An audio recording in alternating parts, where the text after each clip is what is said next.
Bienvenidos a Sin Filtro, noche de martes, la etiqueta SF Granadazo, este atentado que ocurrió en la avenida Hincapié, zona 13, en donde con un granadazo pues se buscaba atacar al señor Carlos Aparicio Pisquín Morales, de 60 años, auditor vinculado al caso TCQ.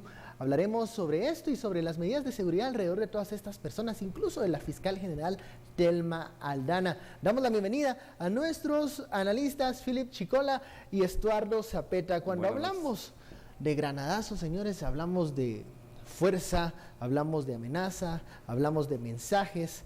Incluso el señor Pisquín Morales ya había sufrido un atentado anteriormente. Jonathan Chévez se desvincula de esta persona, la familia del afectado también, pero sin duda hay un halo de misterio y también de peligro que corren todas estas personas que están vinculados con esta serie de casos de corrupción. Estuardo. Primero, buenas noches. Es el segundo caso que tenemos relacionado específicamente con un auditor. Hay datos curiosos del primer caso. Vamos a ver, el primer caso es el hijo de él el que no quiere que se haga ninguna investigación. Yo creo que hay varios indicios ahí que tiene que uno establecer. Segundo, es un caso que tiene que ver relacionado con TCQ. Creo que más adelante vamos a ver los números del sondeo, pero los números del sondeo son aplastantes en la relación que establecen entre los atentados, que ya son dos, y el caso de TCQ. Y tercero, Chévez el Mago, como le decían, es sonado mucho a partir de todos los procesos que tiene de lavar dinero para lavar dinero de Roxana Valdetti, principalmente dólares, ¿verdad? Por eso cobraba un 3%, según los relatos del mismo Juan Carlos Monzón. ¿Sería la única persona a la que le daba este servicio el Mago? No. Lo interesante es ver quién presenta a quién. ¿Verdad? Y hay una relación, cuando uno va leyendo los relatos de Juan Carlos Monzón, hay una relación en la cual el mismo Chévez es presentado, en este caso por Eco Golfo, o sea, Estuardo González, pero hay que ver, algo que no conocemos del caso todavía y que no revela Juan Carlos Monzón, ni Eco Golfo, ni Chévez, ni nadie, es todas las otras empresas, personas, empresas de cartón, lo que sea, que están relacionadas con, sea el caso TCQ, sea el $1.000.000 que dieron los reaseguradores del aeropuerto, con el cual después Roxana Valdetti compra un edificio y ahí nace la empresa Valcels. Están todas las comisiones en dólares que vienen, por ejemplo, de Pececitos Norte, Pececitos Sur, que es la portuaria Santo Tomás y la portuaria Quetzal. Todo eso todavía no sabemos, muchas de las empresas de cartón que se hicieron en ese entonces. Si hablamos de que las investigaciones de CICIG muchas veces son como un árbol, ¿no? Del que se desprenden ciertas ramas que nos dan otro tipo de información. Hay gente que tiene miedo de la información que pueda suscitarse, pueda darse a conocer. ¿Quiénes eran los otros clientes de Chévez, por ejemplo? Totalmente, y aquí un poco construyendo sobre lo que dice Estuardo y recordando la conferencia de prensa que da CICIG, Ministerio Público, después del caso TCQ. Cuando se refieren a Jonathan Chévez, el comisionado explica un poco las tarifas de servicios que él prestaba y dice, es que una tabla como esta, donde estaba qué comisión cobraba por transacción, solo la puede tener alguien que se dedique profesionalmente a lavar dinero. Y cuando Monzón relata, tanto para el caso TCQ como para cooptación del Estado, los mecanismos que utilizaba Chévez para mover dinero a través de países, cómo le ofreció crear un banco de segundo piso en Australia. Roxana Valdetti y demás, habla de que estamos calificando a una persona que sabía su negocio. Y las personas que saben de Chévez, por ejemplo, hay quienes aseguran que uno de los clientes más asiduos de Jonathan Chévez era ni más ni menos que Gustavo Alejos.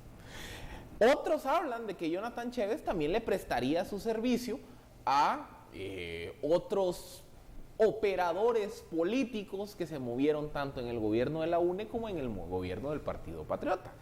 Y también la otra variable es, cuando hablamos del mundo del lavado de dinero, ahí se mezcla el dinero negro con el dinero gris oscuro con el dinero gris claro. O sea, el dinero puramente de crimen organizado, dígase narcotráfico, trata de personas, tráfico de armas, con el dinero de la corrupción abierta, que las sería el gris oscura, las comisiones y demás, con el dinero que se mueve en transacciones anómalas que tienen como objetivo ocultar el fin el origen del dinero, porque tal vez no tienen un origen tan oscuro. Entonces, ¿qué pasa? Un Jonathan Chévez seguramente canalizaba dentro de sus cuentas, dentro de sus operaciones, dinero de estructuras criminales mucho más poderosas, complicadas y con poder de fuego que la estructura de cooptación del Estado. Entonces, seguramente el temor que hay aquí es que alguien dentro de la estructura de Chévez, y viendo el rol que jugaron los contadores y auditores en hacer posible mapear la estructura de la cooptación, que alguno de los clientes de Chévez se sienta afectado o potencialmente afectado y dice, no, dentro del eslabón de la cadena de Chévez el contador van a llegar a mí. Y él es probablemente, como empleado del contador, es el que tiene el incentivo para decir, miren, antes de que me caiga, aquí está, que es lo que hizo Víctor Hugo Hernández, ¿verdad? Y también el eslabón más débil. Vamos a la primera pausa del programa. O el más fuerte también. También si entrega toda la información. O el más fuerte, si no es que ya la entregaron. También estamos viendo eso. Porque acuérdate que Víctor Hugo Hernández sí ya entregó información. De hecho, los relatos de Juan Carlos demuestran todo lo que ha entregado Víctor Hugo. Una pausa, Estuardo, y regresamos con este tema. Seguimos profundizando, ya lo saben, envíen sus comentarios con la etiqueta SF Granadazo. Volvemos.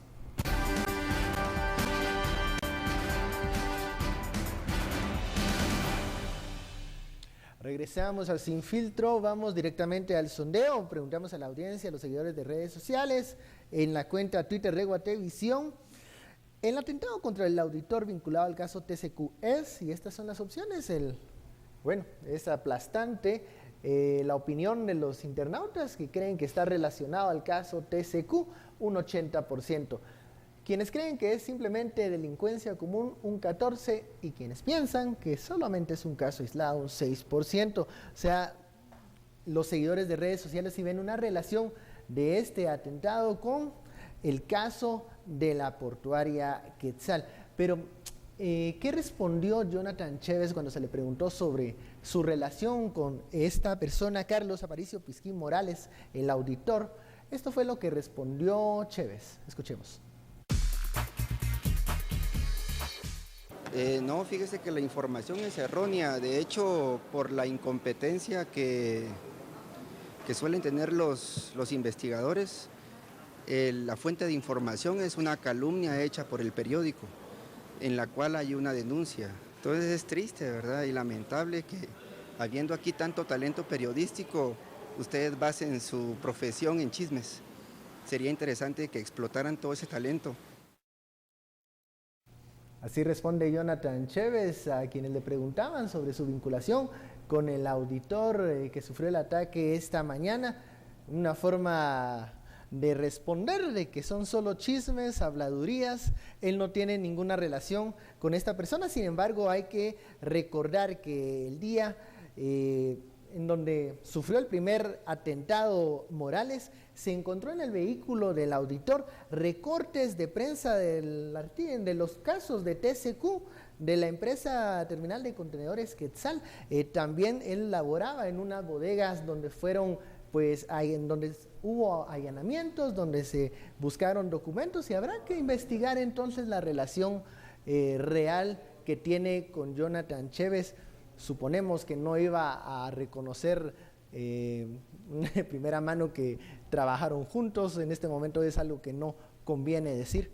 Sin embargo, al seguir viendo este caso, al seguir ahondándonos en cooptación, hay una preocupación por la seguridad de los colaboradores eficaces, de la seguridad, la integridad de las personas que están vinculadas, las personas que prestaban nombres a las empresas de cartón. ¿Qué ocurre con todos ellos, Estuardo? Yo creo que la preocupación es válida. Yo creo que la preocupación es válida, y el hecho que alguien sea colaborador eficaz no le garantiza seguridad. Y yo creo que eso lo tenemos que estar bastante claros.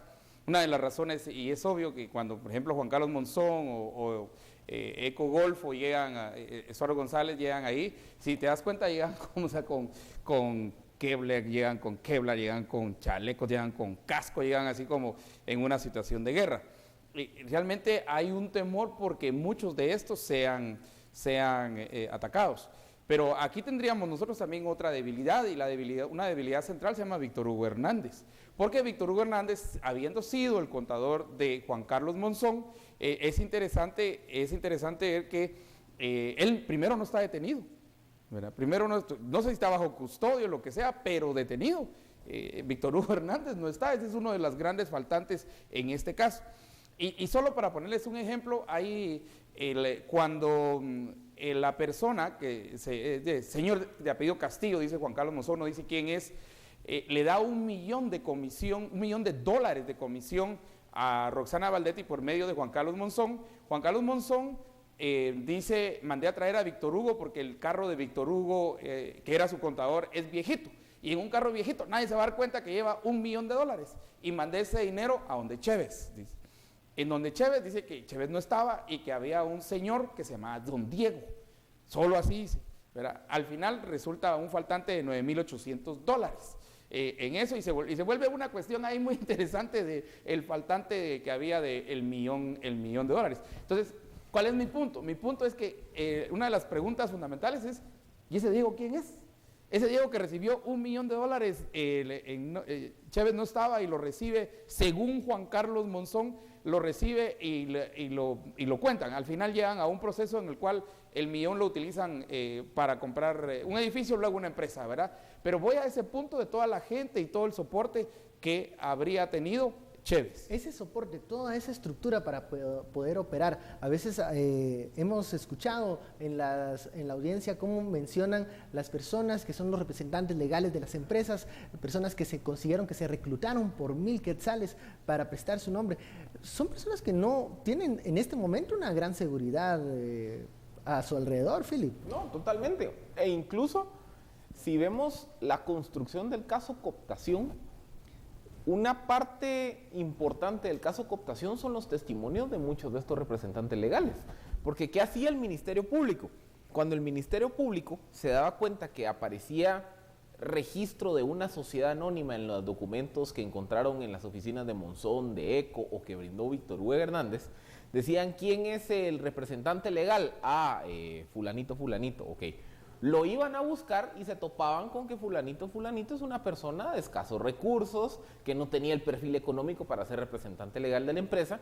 Y entonces, en lugar de hacer una persecución penal, le preguntan, mire, cuénteme la historia de por qué aparece usted de representante legal de esa empresa. Y la persona muy transparentemente decía, vean, a mí me contrataron, me pagan 1,000 quetzales al mes, yo tenía que firmar cheques, di mi nombre, etcétera, etcétera, etcétera.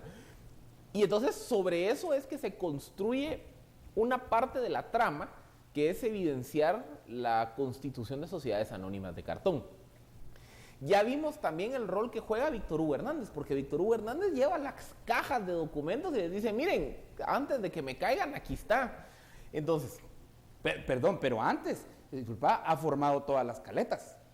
Ha formado 6 caletas. O sea, sí lleva las cajas de información.